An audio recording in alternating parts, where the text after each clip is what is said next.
Le TCA, il peut toucher de très très près les proches de la personne qui en est atteinte, simplement dans le contexte où les repas, c'est des moments partagés. Donc, il peut se créer un climat de tension, de lourdeur autour des repas. Si je peux parler en tout cas aux parents, des fois, là, mon Dieu, qu'on envoie le message que si les jeunes ont un trouble alimentaire, c'est de la faute des parents. Souvent, les familles ont une mauvaise presse. Il y a eu une mauvaise étude une fois qui a été faite.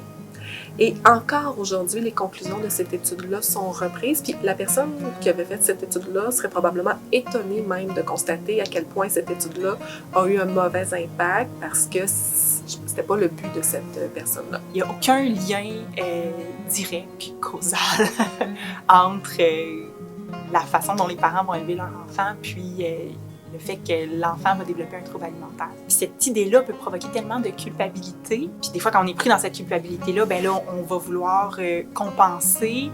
Puis là, on va vouloir répondre à tous les besoins de notre enfant. Mais ces besoins-là, dans la période où le trouble alimentaire est aigu, ben ce sont les besoins du trouble alimentaire. Fait que finalement, on se retrouve à entretenir tout à fait involontairement les difficultés de notre enfant. Fait que j'ai le goût de dire de ne pas se sentir coupable parce que c'est pas votre responsabilité. Moi, ce que je dis aux parents, c'est normal de se sentir coupable, c'est des parents, mais de mettre ça de côté. Et oui, il va y avoir des conséquences de ça qui sont dues à la présence du trouble et non pas nécessairement, c'est pas des caractéristiques qui ont nécessairement entraîné le trouble. Et moi, je trouve ça important de défaire ces mythes-là sur les familles parce que généralement, c'est d'excellents parents très dévoués qui veulent tout simplement aider leur enfant.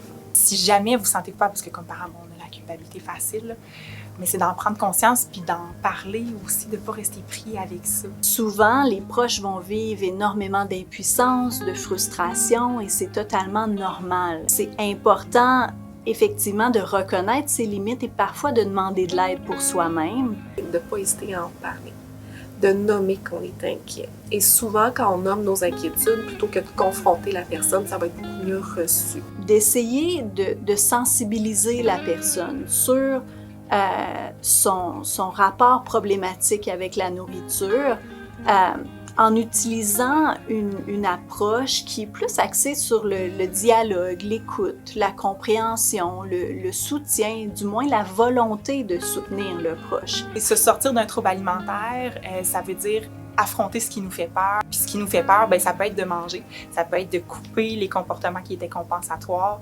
Donc il faut l'affronter, il faut le faire. Puis pour les gens, c'est dur de le faire seul. Fait que, comme proche, d'encourager ça, puis d'aider à régulariser l'alimentation, de changer les idées après les repas, d'amener une certaine légèreté, je pense, dans ce processus-là qui peut être lourd. Comme frères et sœurs, tu sais, ça peut être de faire des blagues, ça peut être d'amener de la musique. Comme parents, ça peut être d'aller, bon, si c'est possible, de prendre une petite marche après les repas. Des fois, ça soulage. Si c'est des moments de crise alimentaire, bien, on va changer les idées. Je pense que ça, là, comme proche, si on peut changer les idées, là, mon Dieu, que ça fait du bien. De pas parler à la personne de son corps, de son poids, de son alimentation. Juste de lui demander comment ça va, comment je peux t'aider. Puis ben, de rester le plus possible à l'écoute aussi parce que c'est tellement difficile. Puis pour ça, il faut prendre soin de soi. Fait que de se garder un espace pour prendre soin de soi. D'essayer de comprendre qu'est-ce qui se passe dans la vie de la personne et si la personne a vraiment de fermeture.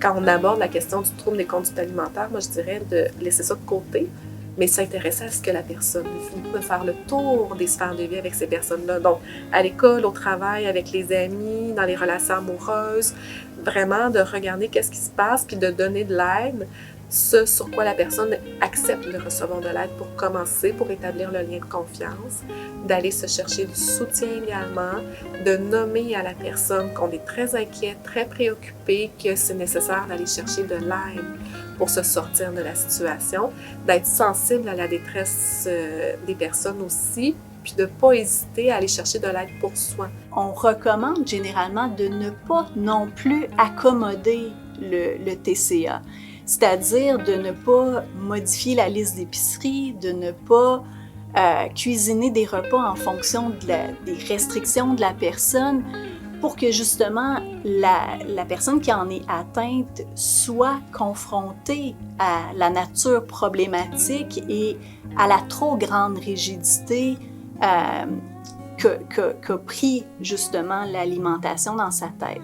Parce que d'accompagner une personne qui a un trouble des conduites alimentaires dans son rétablissement, ça demande beaucoup à l'environnement aussi, et c'est important de recevoir de l'aide aussi. Les TCA sont juste la pointe de l'iceberg, là, c'est la surface. Si on en arrive là, c'est qu'il y a quelque chose en dessous qu'il faut régler, puis ça n'a rien à voir avec son poids ou l'alimentation. Donc, juste creuser, voir comment on peut aider la personne sans toucher aux problèmes des TCA, mettons. C'est de parler des troubles des conduites alimentaires qui va permettre de défaire les mythes, défaire les préjugés par rapport à ça et qui va permettre aux gens d'aller chercher de l'aide.